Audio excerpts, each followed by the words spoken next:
tiempo.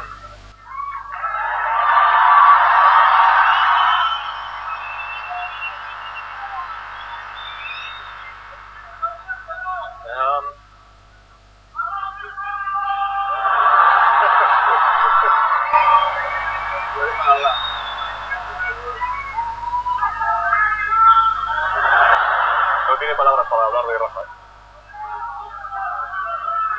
Está emocionado, ¿eh? Maybe I'll try later again. I don't know. God, it's killing me. Maybe I'll try later again.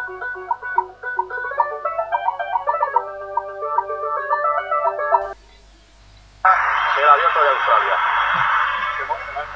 Ahí está, quédense con esa imagen, esa historia, nunca antes había ocurrido. Un español con el trofeo del Abierto de Australia. Es la primera vez que pasa. Es Rafa Nadal. Estoy llorando. Vale, Rafa. Vale, levanta la mano. Qué bonita imagen. El abrazo de Rafa con Federer. Qué bonita imagen. El abrazo de Rafa con Federer. Esa historia, nunca antes había ocurrido. Un español con el trofeo del Abierto de Australia. Es la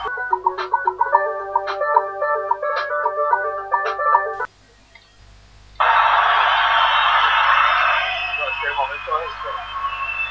Qué emoción que está viviendo. ha quedado Federer delante de todos.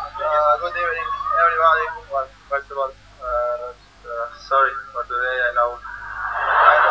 I already know how you feel right now. It's really tough, but you remember you are a great champion. You are one of the best of the history. You're gonna improve the 40 Esa federation. la historia y vas a mejorarla. Y ojos de Rafa Nadal para Roger Federer. Bueno, está Federer llorando, pero vale.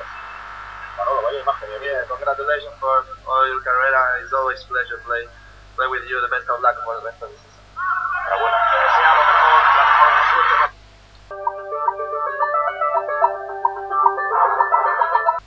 Sorry for today. I know. Bueno, está Federer llorando, pero vale. Manolo, vaya imagen. Yeah, congratulations for all your career. It's always a pleasure play with you. The best of luck for the rest of